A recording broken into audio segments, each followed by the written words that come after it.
What's going on, y'all? College basketball fans, this is the time that we really enjoy. I'm Stephen Bardo with another edition of Bardo's Breakdown. It's last week of the regular season, ladies and gentlemen. Some conferences like the Valley Conference have finished out their regular season, and it couldn't have been any better. I know we're going to talk Big Ten, but just give me an example of how lit this time of year is. Missouri Valley Conference came down to one game. Loyola went to Northern Iowa.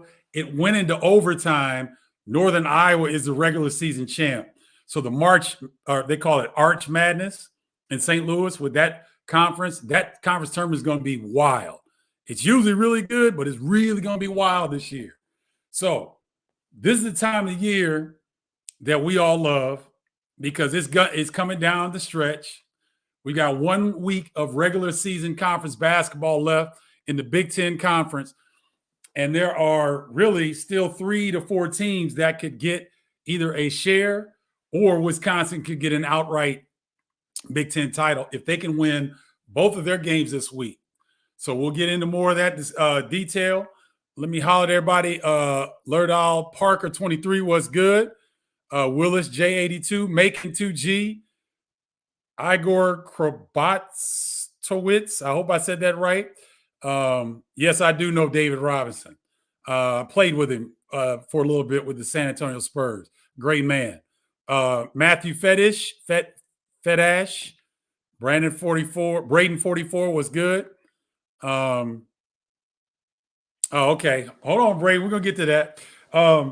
So, yeah, ladies and gentlemen, this is the time of year that we really enjoy because this is where all the hard work comes down to climax of a finish. And to me, the regular season champion is still very important. And it leads into seeding for the conference tournament, which leads into possible seeding for the NCAA tournament. So let's get into it. Let's do our power rankings. What's up, Mike Henry? Good to see you. Hawkeye, great. Now, my power rankings this week, ladies and gentlemen, I'm only doing 9 teams because I want to talk about the teams that have a chance to get to the NCAA tournament. So we're only going to go 9 deep this week. So power rankings. Number 1 is Wisconsin.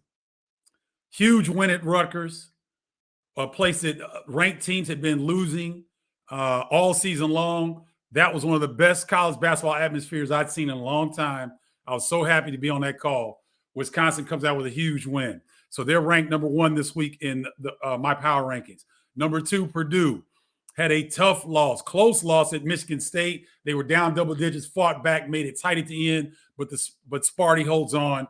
And so Purdue is number 2 this week. Number 3, the Illini had a really tough loss at home against Ohio State, but then right the ship. They go on the road and get a big victory at Michigan. I believe they put up 94 points. Pretty impressive offensive bounce back where they were really struggling until the last 5 minutes or so against Ohio State. So Illinois 3, Iowa, hot team right now. Iowa's won 6 of their last 7. They come in at number 4 in this week's power ranking. Number 5 is Ohio State. They had a really good win at Illinois, but then I think they were really flat against Maryland because Maryland popped them. What's up, Kim Taylor? Good to see you. So Ohio State comes in at 5. Number 6 is Michigan State, the aforementioned big win against Purdue. But Michigan State had a loss at Iowa where Iowa put it to them a little bit. Number 7 is Michigan. Had a really good win at home over Rutgers, but lost in a really important game for them. They had Illinois at home, but could not get it done. Lost to the Illini. Number 8 is Rutgers. Rutgers is reeling a little bit.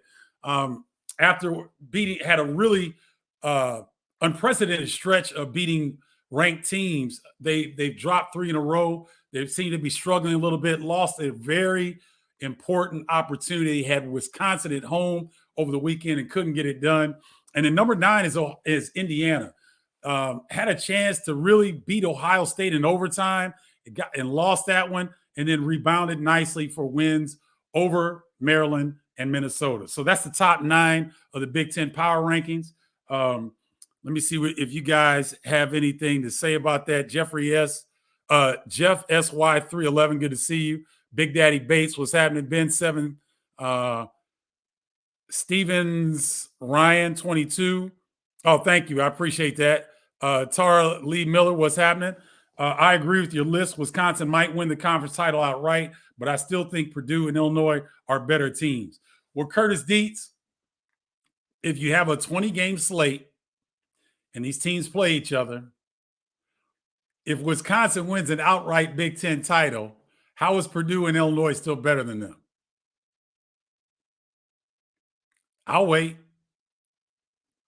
If you have a 20-game conference slate and you have a non-conference slate before that, and Wisconsin, if they beat Purdue and who is Wisconsin got? They got Purdue and someone else. But if Wisconsin wins outright, are Purdue and Illinois better teams? I don't know. Let's, I want to hear from you guys. What's up, Nikki Lane Perkins? Good to see you. Let me know what you guys think on that. Let me move over to, let's go with the team of the week. And I kind of mentioned it a little bit earlier. My team of the week this week are the Iowa Hawkeyes. They are playing very, very well, and they seem to be the surprise team in the Big Ten right now. What's up, Tina Strong? Good to see you. Fugazi, what's happening? Big Ten officiating is the reason. Whatever, man. I'm going to get to that. I'm going to get to the officiating because I had a pretty strong take on that. But Iowa, it seems as though since they've inserted Tony Perkins into the starting lineup, they are really salty. They've got a Big Ten MVP candidate in Keegan Murray, who is the Big Ten Player of the Week in the conference this week. Iowa is really rolling. Won 6 of the last 7. That's a team that I might not want to see in the NCAA tournament playing great basketball. The team that's struggling this week in the Big Ten Conference, the Rutgers Scarlet Knights. They set the league on fire a couple weeks ago, running through. They beat Michigan State. They beat Illinois. They beat Ohio State. They beat someone else that was ranked as well. Oh, they went to Wisconsin and beat Wisconsin on the road. That was the game that really got me like, okay, Rutgers is for real, because they would always play well at the rack, but they would struggle on the road. But when they went and beat Wisconsin on the road, I was like, okay, they're for real. But they since lost 3 in a row at Michigan, home to Wisconsin, and the one before that escapes my mind right now. But Rutgers is teetering now. They're on the bubble. We've got 3 teams in the Big Ten that are on the bubble right now. You're looking at Michigan, you're looking at Rutgers, and you're looking at Indiana. And we'll go more in depth on that here in a little bit. So team of the week, Iowa Hawkeyes, the team that's struggling, Rutgers Scarlet Knights. I mentioned the Big Ten Player of the Week this week. Yet again, Keegan Murray of Iowa having an outstanding season. Yours truly on Big Ten Network early in the season in studio, I said that Keegan Murray could be a Big Ten MVP, and people laughed at me. They ain't laughing now. He had 28 points, 5 rebounds, 2 assists, 2 steals, and a block in a 26-point victory over Michigan State. He averaged 21 points, almost 22 points this week, 8 rebounds, 2 assists, and 1 block and 1 steal in Iowa's 2 victories. Keegan Murray, ladies and gentlemen, watch him as much as you can, because I don't think he's coming back to Iowa next year. He is a projected lottery pick. Freshman of the week, Malachi Branham, Ohio State. What did he do this week?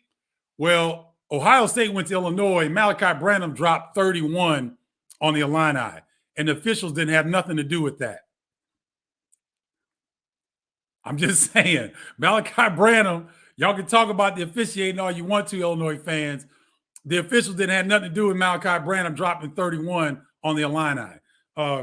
This young man is a pro. I don't know if he's going to come out. He definitely could come out. He is a prototype 2 guard with nice range, but can get it off the bounce. Is strong, long. He's got really good length. Is a willing defender. I mean, he's kind of been one of the surprises of the conference this year. But Malachi Branham is your Big Ten freshman of the week. Had an outstanding week. I'm going through these kind of quickly because we're going to get into this discussion, because I can already tell I'm about to hit a nerve over here. Let's go to games of the week. Tony, let's throw those up real quick. Let's get through those. My Big Ten games of the week to watch. We're in the last week of the regular season. So these are the games that I want you to pay attention to.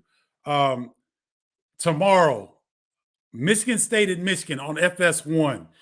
That would be a game that I wanted to see because obviously Michigan is kind of teetering on the bubble right now, and they have these opportunities. One of the things that I keep saying on the air when we talk about these bubble watches and what teams are in and what teams aren't in, if you're in the Big Ten Conference or you're in the SEC, you're the Big 12, you're very fortunate, even in the Big East, because if you're on the bubble, you will get quality opponents and opportunities to get off the bubble and get into the tournaments solidly.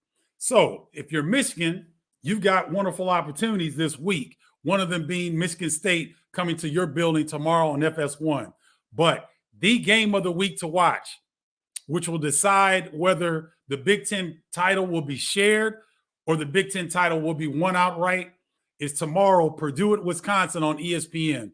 I think my man, Mamela, Robbie Hummel, and Jason Benetti will be on the ones and twos on that one. Couldn't have a better yeah. I thought Jay Billis was gonna try to preempt Robbie Hummel, but I think that Robbie's on that call. So hopefully Robbie Hummel stays on that call because we need Big Ten people to do that one on the national level because, you know, Jay Billis does a great job. He doesn't have as much in-depth information about the Big Ten conference and the intricacies of the race this year as Robbie Hummel does. And so I'm hoping that at last I heard Robbie and Jason Benetti are on the call. Let's hope it stays that way because that game needs to get all the love that it possibly can because this is the culmination of a great conference season. That game right there decide, again, whether Wisconsin will be the outright winner or there might be a share between Wisconsin, Purdue, and Illinois. So tomorrow, Purdue at Wisconsin, ESPN. February 3rd, Michigan State at Ohio State. These are two teams. Ohio State on the outside looking in. They have to have a lot of help to be able to get into the conversation of getting a share of the Big Ten title. That loss that Ohio State suffered at Maryland really hurt their chances at a conference share because when they went to Illinois and got that victory, they put themselves in great position. But that loss at Maryland knocks them back. I believe they're two and a half games out of first place. But still, Michigan State at Ohio State, that's a good one to watch. Also that night, Iowa at Michigan, Fox Sports FS1. Iowa is now the 24th ranked team in the country. So Iowa traveling to Michigan is a quad one victory, a quad one opportunity for Michigan. They need to handle their business because Michigan finishes with a flurry, ladies and gentlemen. I think they have the most difficult remaining schedule in the Big Ten Conference, but for them being in the territory of first or last four in or last four buys, they're in the last 4 to 8 that were in last time I checked with Mike DeCourcy and Joe Lenardi, the bracketologists. So that'll be an important game. And then also this is one that I like to see February 6th. Iowa at Illinois, FS1, two really good programs that really don't like each other. There'll be a lot of natural energy in the building. That'll be a great one. Iowa at Illinois, Fox Sports 1, March 6th. So those are the games of the week to watch. Triple OG 48 was good. Dill Pickle 2026 was happening. Alex Spiels, good to see you. I'm gonna get to that. I'm gonna get to all your questions here in a second. Adams Randall Singer, good to see you. Are you doing the game Illinois versus Penn State? Dill Pickle, yes, I am. I remember when Andy Katz didn't even have Keegan Murray as a top 20 player in the Big Ten at the start of the season. Give Andy Katz a break, ladies and gentlemen. I get a chance to focus on the Big Ten and the Big East conferences. Andy Katz has to cover everybody in the country. So give him a break. I get to go really deep And so I have insights that a lot of people don't have, simply because I get to focus on the conference a lot deeper than Andy Katz does. Andy Katz does a great job. He's a teammate of mine. He works on Big Ten Network, as you guys know. But I know people like to harken back to that Iowa fans. They want to hammer Andy Katz, but give my man a break because he does a great job. All right, let's get to these discussion points. So I was traveling. I did Maryland at Indiana Thursday night, and I had a delay in the Indianapolis airport. So I see a post from a guy on Twitter that I really like his stuff. He's an Illinois fan. Let me see if I can pull him up quickly. I should have had him pulled up before I went into this discussion, but he does a really good job of covering, putting up posts about the Illini. And he's a fan, so he's pro Illinois. But he had a post where this was the night after Ohio State won at Illinois, he put a picture of DJ Carstensen, and I can't remember the other official's name, but it was two officials that called the Illinois-Ohio State game.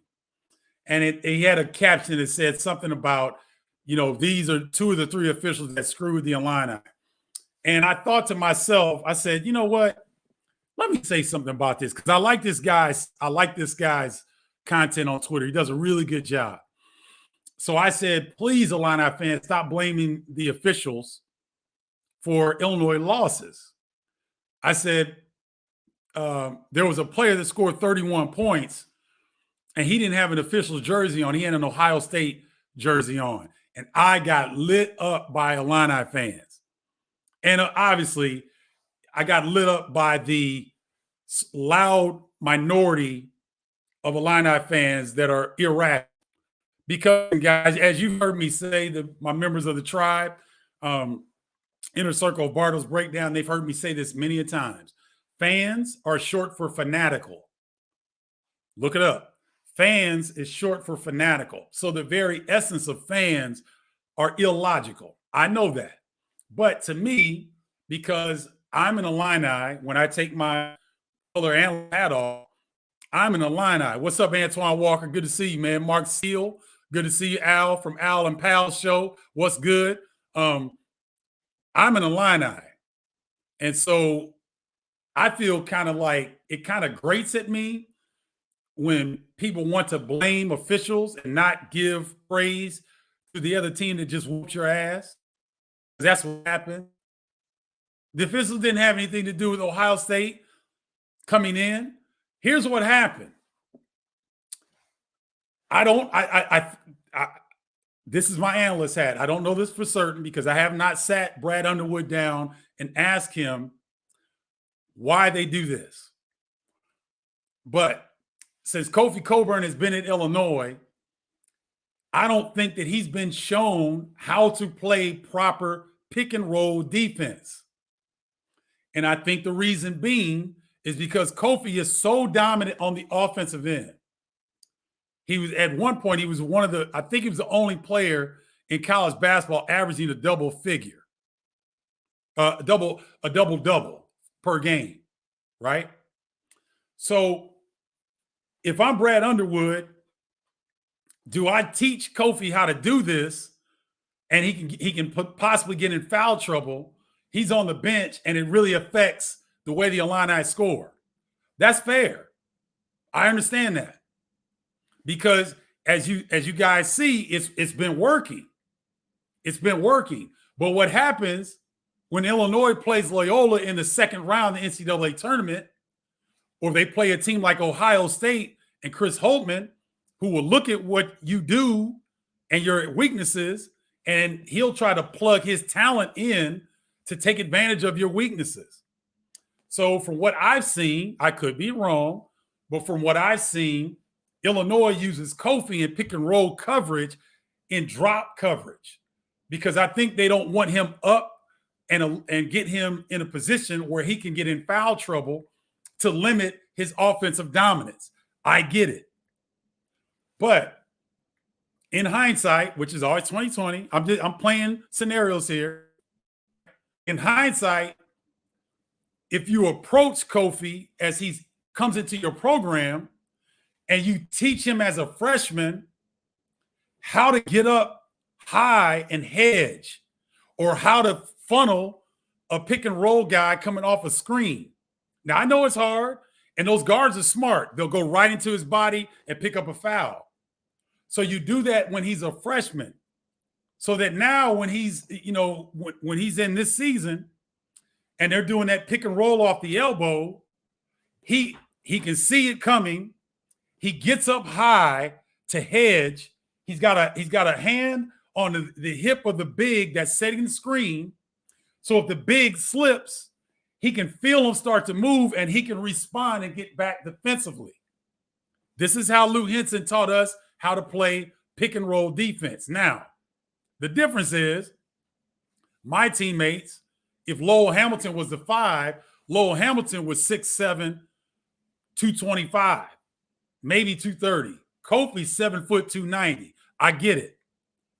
But if you want to give Kofi an opportunity to play at the next level, he's got to know pick and roll defense. Now, if you're not worried about Kofi going to the next level, then I understand. But if you want to give this young man the best reason to get to the next level, he's got to learn how to play pick and roll defense. And again, if you're playing calculations, Brad Underwood is smarter than what I'm saying because it's working. They're a half game out of first place in the last week of the regular season, right? And Kofi being in drop coverage, that's why Malachi Branham got 31, because he comes off the pick and roll. If Kofi's not up on the pick and roll and Malachi Branham comes off his guy, when you're taught to go off a pick and roll, you're taught to hit hips with your teammate that's setting the screen so that a defender cannot come through you and your guy setting the screen. If Malachi Branham, which he did a great job of, if he's hitting hips with Kyle Young or another big that's in there, then the defense can't get through and he's coming off looking for an open shot. That's how Branham had 31 points. And tip your hat to Ohio State, tip your hat to Chris Holtman.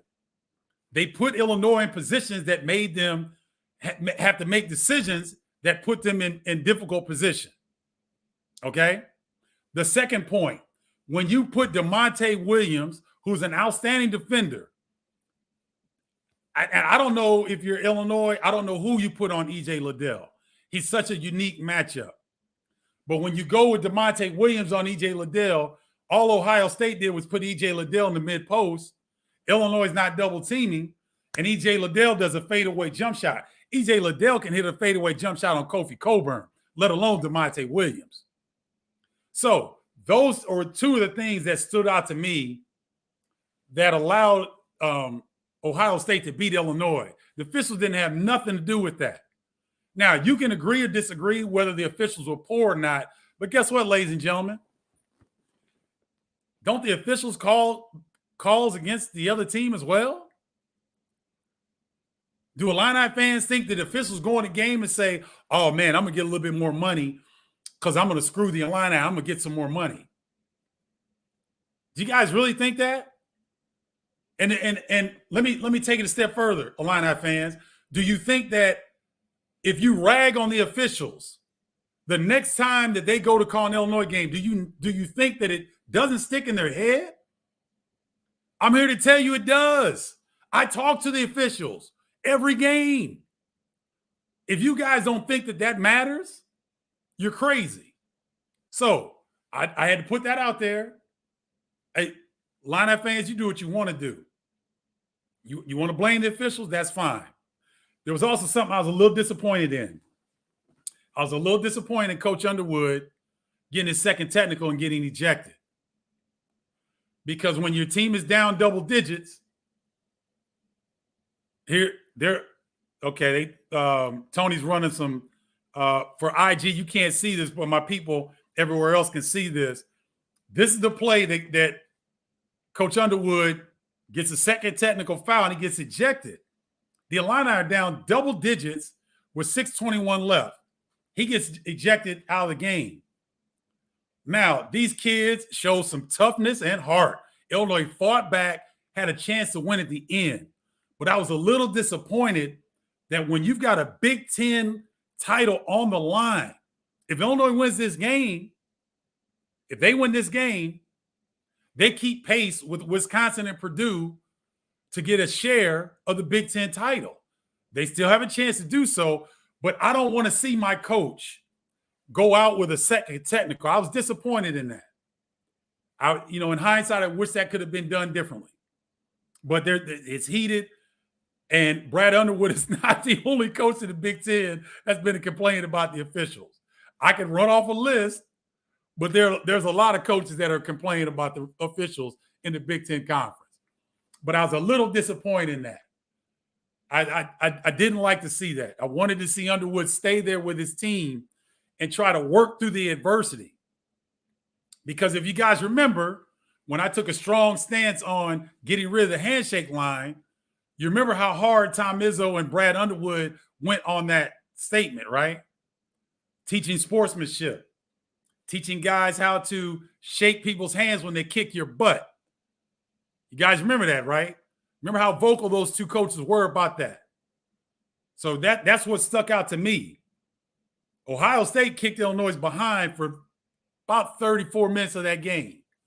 Then the Illini had a furious comeback. But you got to stay in the fray. You know what I mean? You can't let your emotions get the best of you, and you get ejected in a game that really meant a lot to the Illini. All right? So I was disappointed in that.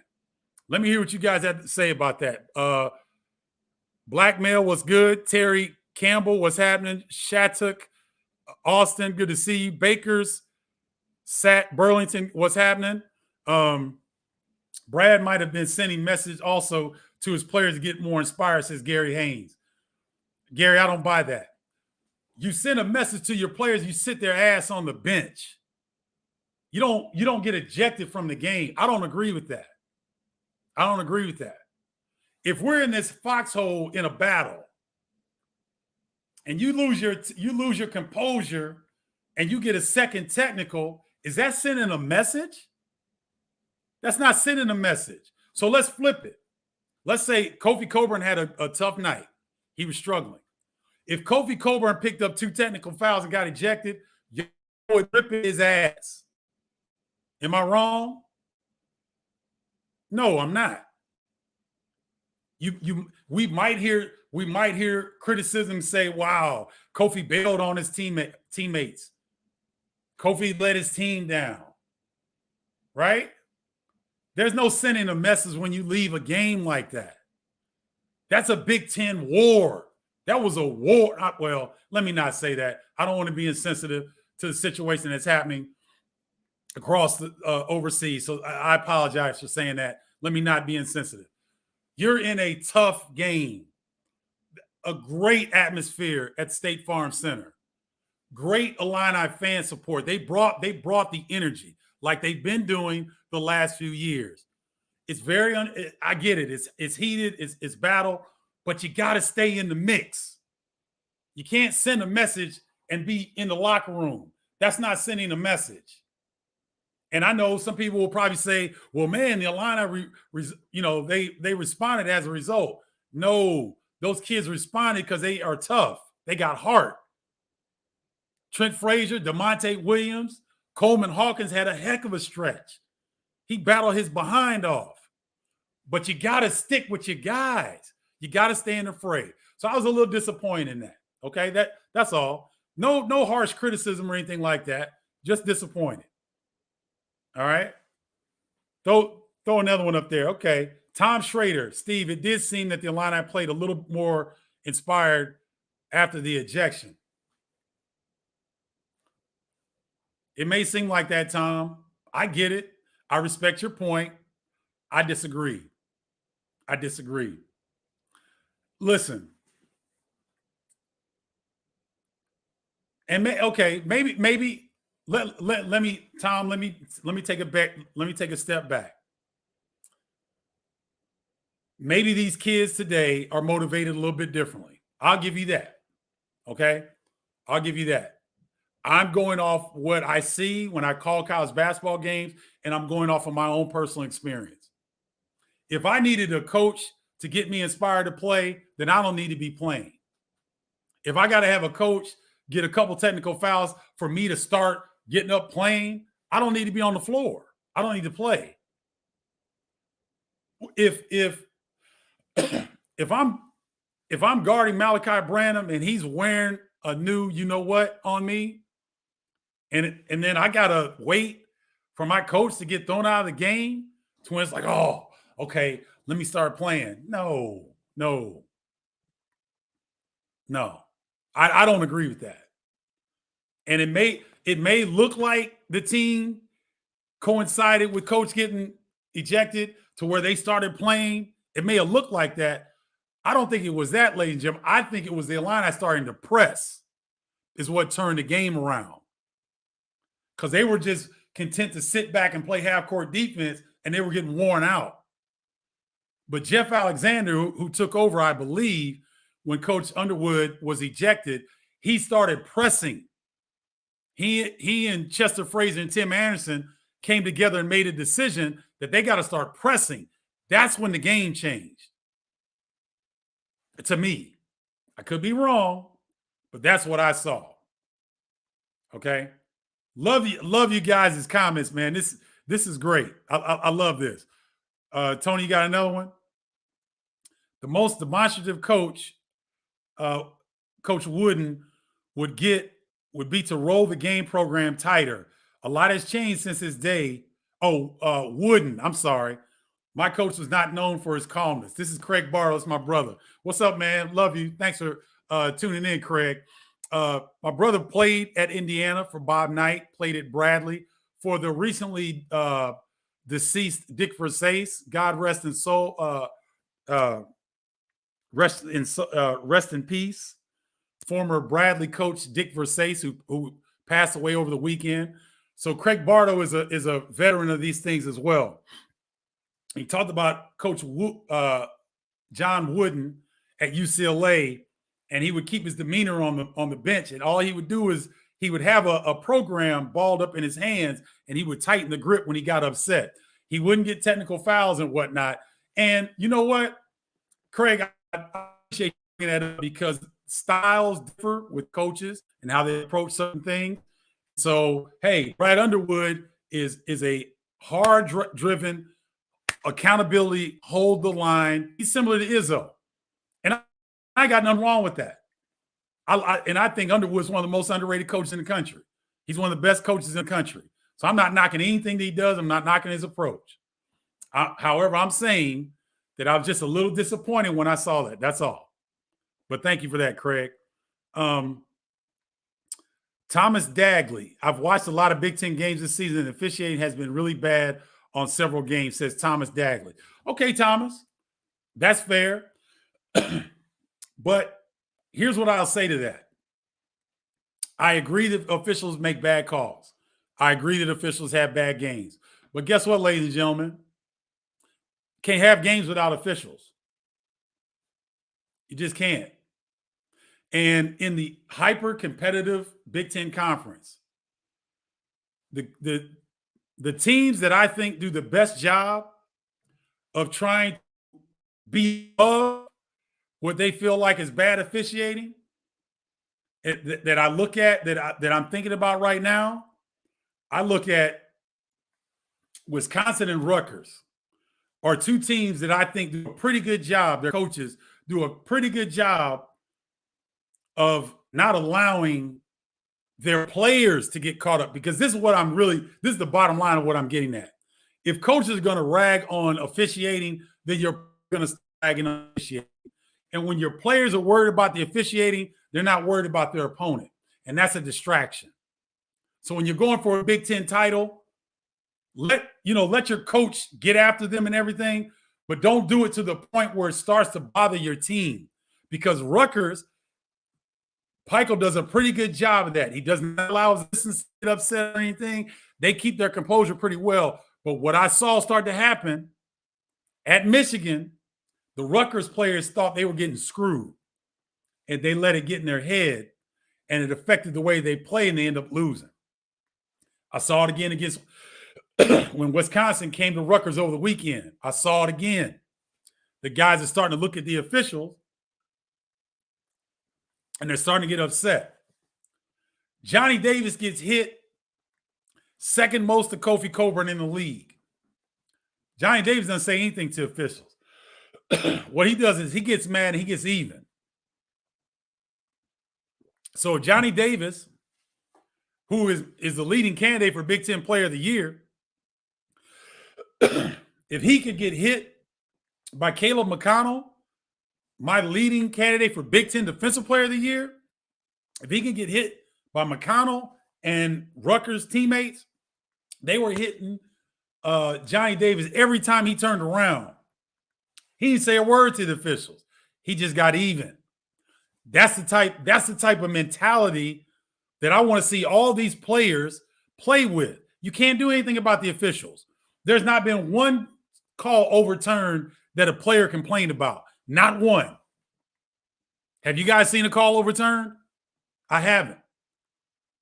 So I would, if we're going to hold these players accountable, if we're going to make them be in a handshake line after the game, if we want to make them role models, then let's not have them focus on something that they can't control. I'm all about controlling what I can control. I can't control what the officials do, but you still need them. All right? Let me get another one, Tony. While Tony's doing that, okay, Carol Paul Paquette, tribe member. If you want to be a member, inner member of Bardo's Breakdown, join the tribe. 2 ways to do it. Text me 312-847-2739 or go to Bardo's Breakdown group on Facebook and join. Carol Paul Paquette is one of the original tribe members. When the Illini had the ball with less than 20 seconds in the game, Trent drove the lane and tried to kick the ball, I think, to Grandison. The ball ended up out of bounds. To me, when he was up in the air, he got fouled, which made him turn the ball over. Since he turned the ball over, a foul should have been called. If Grandison would have caught the pass, I think no foul should have been called. What is your take on this? I hope this doesn't confuse you. No, Carol, I get what you're saying. And here's what I'm telling you. You guys have heard me say this again. There's no one call that decides a game. A lot of fans, Carol Paul Paquette played the game. She knows what I'm getting ready to say. There's turnovers early in the game that count just as much as the ones at the end of the game. Yet the ones at the end of the game are the ones you remember the most because it's game time. It's crucial. So I've heard Illinois fans complain about that there was a no call. From what I saw, Carol, the defender jumped straight up and down. His hands were way up in the air. There was contact made. Trent's trying to kick it out. There's contact made. It messes him up. He throws it out of bounds. Was it a foul? Could have been called a foul. But it would. I guess he would have gotten a 1-and-1 at that point. But he wouldn't have gotten 2 free throws because, again, he was passing the basketball. So I'm not of the mindset that a call at the end of the game decides a call. The games are never decided by one call. So even if people thought Trent Frazier got fouled, that did not make or break the Illini's chances. Malachi Branham broke the Illini's chances with 31 points. Because if you could limit him to maybe 20, 25, and if Illinois could hit their free throws, see, I didn't even go there. I think the Illini missed 10 free throws that game, if not more. If the Illini hit their free throws, this is a moot point. Okay? You see another one, Tony, that looks good? Did Indiana win outright in 89? Flying Illini were better. Steve Schaffer. Schaffer. I think that's Schaffer. I'm sorry, Steve. Did Indiana win outright in 89? Yes, they did. Flying Illini were better. Were we? I don't know. Indiana won the outright championship. But that's a great point. You make a great point. I feel you on that. And you're right. You're right. You got me. That was good. That was good. I had to think about that for a second, but you were right. And I stand corrected. Duly noted. Very, very well done. Thanks for pulling that up, Tony. Did you ever think of going into coaching route rather than analyst? Tara Lee Miller. Tara, great question. I was advised. I had I had two separate conversations with my parents about this. I've been offered jobs at the NBA level, the college level, and the high school level. My first job, I was offered a job at the college level, and I talked to my mom about it. And my mom said one thing. She said, "Stephen, do you want your future in the hands of 18 to 22-year-olds like you?" Because I was in my first year of my professional basketball career. I was 21, 22 years old. And my mom said, "Do you really want to put your future in the hands of 18 to 22-year-old young men like you?" And I had to think about it because I was crazy back then. I'm still a little off. I can hide it a little bit better. But she asked that question, and I had to sit and think about it. And I was like, hell no. No. Because at the time, I was getting close to my college sweetheart. We would be married in a matter of months. Almost about 9 months after that job was offered, and I was playing in the CBA, and I was thinking about my future wife, and we wanted to have kids and all this stuff. And I thought about it, and I was like, no, I don't want to do that. Then I was with ESPN, and I got offered an associate head coaching position at the University of Illinois, Tara. And I really thought about it. I really thought long and hard about it. Talked to ESPN about it. The coordinating producer at that time, Dan Steer, was a dear friend of mine. And he kicked it real to me. He said, "Stephen, if you take the opportunity, you can always come back into broadcast." He said, "But if you get this coaching opportunity, you will be even better served coming back to the broadcast booth." So after I talked to Dan Steer about it, I was leaning towards taking this job. Then I talked to my dad. And my dad says, "Stephen, college coaches really don't get a chance to spend a lot of time with their families." And he's right. It's tough on families. That life is tough on your family. And there's no two people on this earth that I wouldn't give a body part for or love any more than my two sons. And I spent enough time away from them when they were young, when I was playing professionally, because they didn't travel with me going overseas a lot. Sometimes they did, but sometimes they didn't. So I missed valuable time with my kids. If you're a college coach, you really don't see your family that often. You miss a lot of time with your family. And I wasn't willing to make that sacrifice, Tara. So that's why I decided not to go into coaching. But I appreciate that. That's a question that I'm asked sometimes, and I like to give a really thorough answer because it's something that I've considered a few times. But I really love what I do. I can't really see myself doing anything else than what I do because, I get to sit back and I get to make calls, and I could be wrong, and hopefully it doesn't affect my job status, if you know what I mean. Corey Debo 23, good to see you. Dawn Miller, what's good? Good to see you, Dawn Miller, tribe member. Thank you, all my tribe members. Thank you very much. Tony, you got another one up there? Oh, Drake Nimrick, come on. Trent Jackson Davis is overrated. Trace Jackson Davis of Indiana is overrated. Come on now. Is he really overrated? I think Trace Jackson Davis is a traditional big, and traditional bigs have to rely on their teammates to get them the ball. I think Trace Jackson Davis is outstanding. I don't think he's overrated. Alex Spiels, hot take. If Indiana had a closer, they would be a top 15 team. Newsflash, Alex. They found their closer. His name is Xavier Johnson. Go look up Xavier Johnson's last two games. I believe he's averaged 22 points. I think he's had 24 points in each of those games. He's had very low turnovers. He's maintained his composure. And Indiana, let's see, Indiana, they lost in overtime against Ohio State, and they had big-time wins against Maryland and Minnesota. So I think Indiana found their closer. His name is Xavier Johnson. And he's done a much better job of maintaining his composure, running the floor, picking and choosing his spots. And that's why Indiana is trending up right now. Arlen Wiley, good to see you. What's happening? Mr. Steele 97. Harlem Mixtape, good to see you. 11 Jordan Webb, thanks for joining. Carol Pope, thank you so much. Carol says Barto's breakdown has been on fire for years. Plus the best color analyst in the game. Thank you, Carol. I appreciate that very much. And I appreciate your support of Barto's breakdown. Carol has been an original tribe member. If you want the inside scoop, let me know. Okay.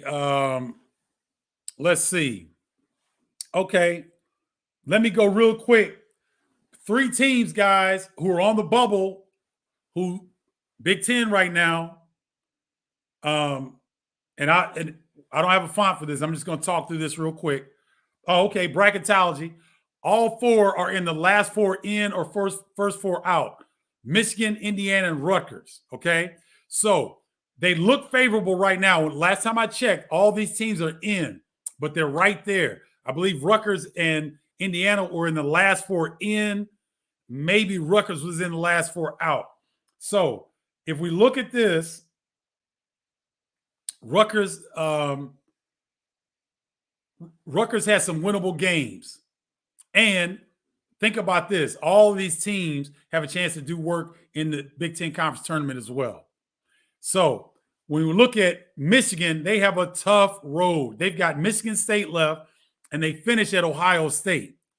So quality wins available, but very difficult. They have the most difficult road left. Indiana, they have Rutgers at their place, which is going to be tough because Rutgers is fighting just like Indiana, and they have to go to Purdue. Also a very difficult stretch, but the way that Indiana is playing, in particular Xavier Johnson, they have good quality opportunities. And then Rutgers has to go to Indiana, and they finish at home against a very pesky Penn State team. So Rutgers cannot afford a home loss to Penn State because that would really hurt their chances. Rutgers, that loss to Lafayette early in the year has been an albatross around their resume. So from a bracketology standpoint, Big Ten has 3 teams that need to solidify themselves. And if they can, the Big Ten will get 9 teams in the NCAA tournament. That would be a tremendous feat. Okay? So that's the bracketology. So, again, if you want to join the inner circle of Barto's Breakdown, you want to join the tribe, text me to 312-847-2739. Also, go to Barto's Breakdown group on Facebook and join. I also have a newsletter that I send out once a week. So if you want to be a part of the newsletter, go to Barto's Breakdown group. Let me know that you want to join the group. Let me know that you want to be on the newsletter, and I'll add you to, I believe they come out every Monday. And they give links to the different things that I put out. Bardo Life, which is a video series that I do. I go behind the scenes in the life of a college and NBA color analyst. So I put that up. I've done episode 10. I think I posted episode 10 this past week. Episode 11 is in the mix. I also do these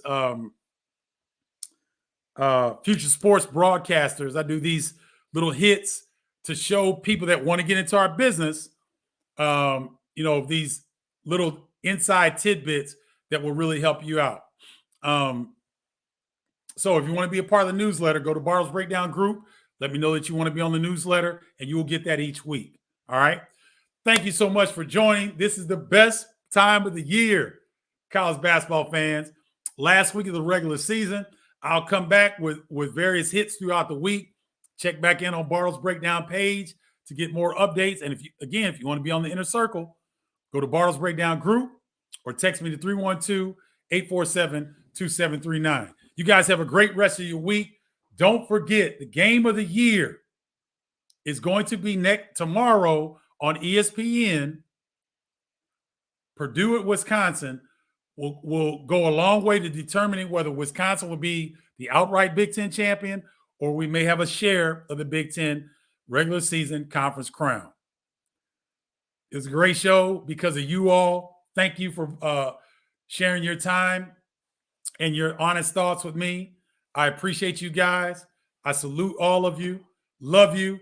And do me a favor, ladies and gentlemen. We're in some crazy times right now. We appear to be coming out of the worst of the pandemic situation.